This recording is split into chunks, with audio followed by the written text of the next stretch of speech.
talking about direct-to-consumers, D2C on Startup Central. Why are we doing that? Because it's becoming a preferred option for startups, the consumer-based startups. COVID-19, lockdown, explosion of the digital world, explosion of e-commerce activity, and brands have decided maybe it's time for them to own end-to-end customer engagement. It's time for them to engage more than ever before direct and test quickly and efficiently. And of course, you rule out the middleman, you rule out e-commerce sites, you rule out middle platforms, and you do it yourself. But there have to be pros and cons, right? Will you not be adding to your cost for advertising, marketing, human resources? Cost for advertising, marketing, human resources, and logistics. You will not be able to if you go in just for this, you definitely can't piggyback on a Flipkart or Amazon. So you would have to supplement both. Are Indian startups geared up for that? What has the experience been like? How best can you, tuning in, leverage D2C? When should you go in for it? I'm going to be discussing that and more with Amalik Singh Vijal, the co-founder at Chai Point. Also joining us is Rohan Minchandani, the co-founder at Epigamia. Incidentally, he's joining us live all the way from the United States. He did wake up early for this interview, so thanks a lot for that. Rohan, so I'll give you the first question. You're experimenting with D2C, direct to consumers. Was it and is it only because of COVID-19? Consumer behaviors have of course changed, and is that the reason? Thanks, Nantara, for having me on, and a pleasure to be here. I did get up a little earlier for you, so but my honor. Yes, and to answer your question, to be very candid, this was not a channel that we had looked at prior to COVID. It wasn't something that we'd even explored, and it was an organic sort of flow for us. It was more demand from consumers back in March when stores were closed. We do our own distribution, so we have our own trucks. We had consumers reach out to us from apartment complexes, from societies, Bangalore, Delhi, Bombay, asking us, can we deliver to them directly because their local kirana shop is closed or their local shop is closed. And what started off sort of as an inherent just sort of need, which we thought was just going to be a short-term plug the gap, until the shops open up properly, has become a channel for us today. So to answer your question, absolutely, I think COVID sort of drove our entry into this channel.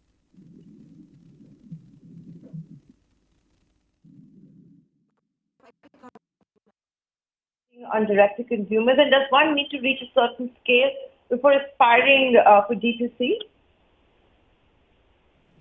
So from my perspective, we're not a digital first business. Our business has been built online. We're an FMCG brand. Our sort of disruption is on the product side and on contemporizing a traditional industry. I don't necessarily believe for a company like ours or other companies that are similar, it needs to be a pivot or a transformation in the business. It just, it's a new sort of innovative channel that we participate in, and it becomes part of an omni-channel approach. I think what we're seeing is, so it'll never replace, at least from my perspective, the rest of the channels. It'll just contribute and add further value. What we're sort of leveraging value from is the fact that we have access to some direct consumers, loyal consumers. We've access to feedback. We've access to providing the entire range of our products, which we don't have that kind of access on shelves or with sort of e-com guys. And it's a great platform for us to test new products before we give it to the e-com guys. E-com platforms are going to be significant partners for us. We love them. We're going to use them. And so will kirana shops and modern trade. For us, it's just part of a larger omni-channel approach. We just heard Amalik make it a great way to test new products quickly, efficiently, get real-time feedback, and then figure out if you want to scale it up further or you want to actually mix the whole thing. What has that experience been like? Have you experimented with new offerings using D2C? Yes. So, very similar story also from our side, like Rohan's. We are an omni-channel brand, but we had 3 channels live for us, which was our stores, delivery from stores, and then of course our institutional package business. And we have a vending business, and that drives a fairly significant amount of institutional packaging. with the onset of COVID, we quickly realized that we need to, essentially take this opportunity of converting our institution package business into a consumer-facing package business. And the best way for us was really through the DTC route. We've been very new in this. I think we started only about 30, 40 days ago.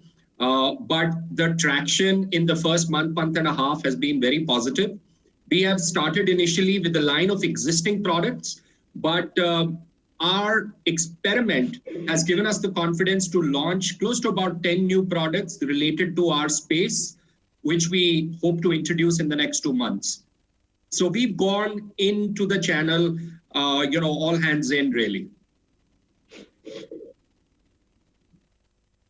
When you do this, do you then also not have to increase your budget?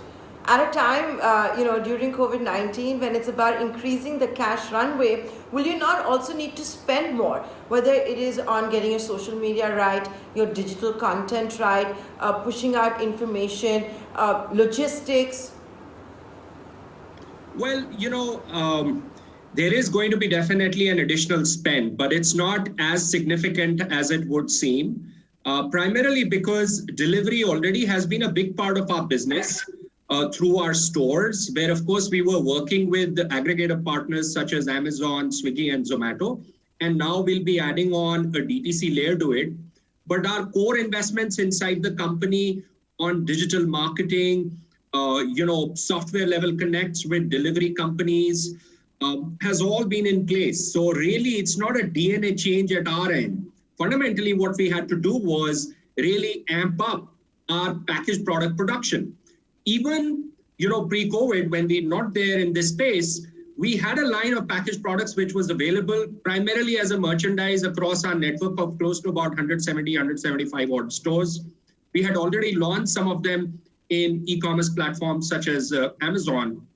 But the whole DTC insight, made us think really hard and fast. And we said that we have everything going for us.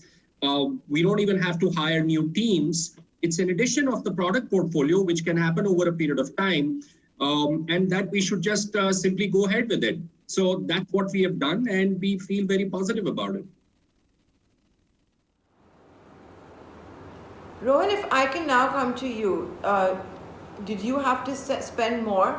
You could have just used your backer Deepika Padukone for that purpose and got immediate traction, at least on social media and social commerce.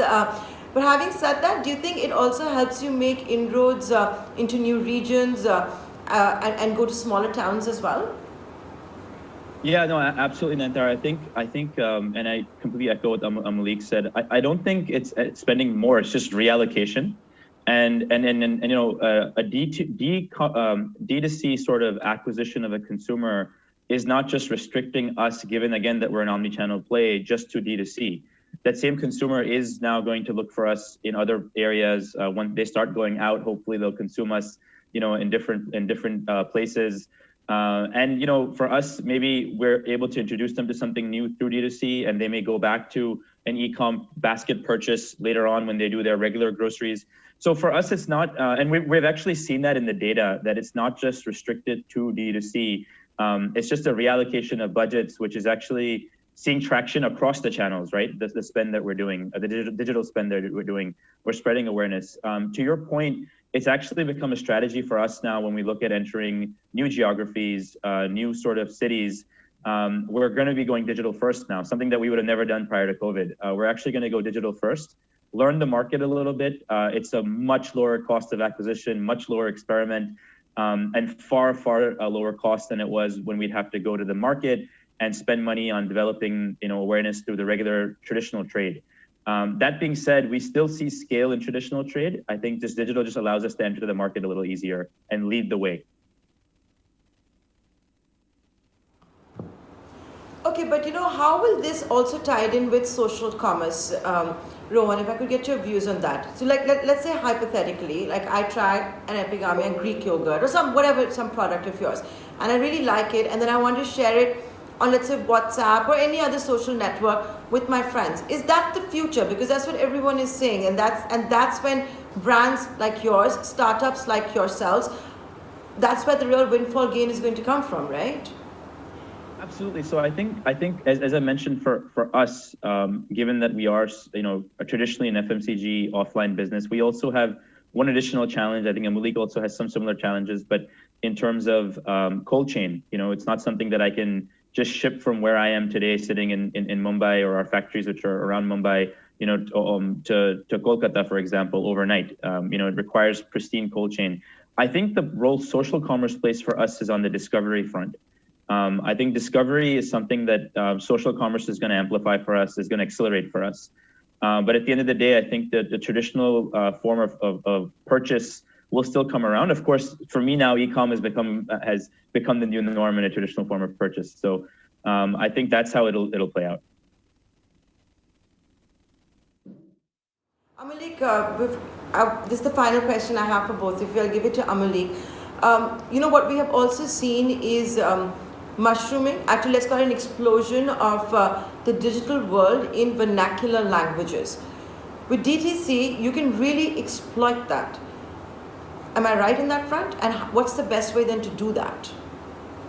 I think, you can certainly do that. But for us, that's possibly going to be a phase 2 step. Important to appreciate that we also deal in a very traditional beverage. And essentially, our journey has been about giving a new brand narrative to that beverage. Now, on the digital world, we have just the right audience that we want to get acquainted with our new brand narrative, So for me, the important part is that this whole upper white collar positioning of chai as an upmarket beverage is going to happen, or is already happening, the fastest from the digital front. And by engaging with the customers there and positioning the product to them, we are able to introduce a lot of new products, at the same time reinforce the new brand narrative around the whole concept of Chai Point. Very similar to what Rohan said. I think it's going to be in stage 2 as we familiarize ourselves, with the customer across the country, that we will start exploiting the vernacular aspects of it. I also want to add that this also dramatically changes the reach for us. I mean, we are present as of now, including our vending business, in about 20 cities. But now with DTC, we potentially have the ability to target 26,000 pin codes, right? Pretty much the entire country through this. So to us, it's really, engaging with the customer who's looking forward to a new brand narrative. Stage 2, as we get deeper, we realize that there's going to be a huge opportunity in playing the vernacular card, if I may. Okay. With that, Amulik and Rohan, thanks so much for joining us this Friday on this edition of the Startup Central. That is a new trend that we spotted. So we thought, let's get two who are decided bet on it, direct-to-consumer marketing. With that, ladies and gentlemen, we're going to take a short commercial break. But we'll do it with a little bit of trivia. Do you know this company? It was sold today in 2006 to Google.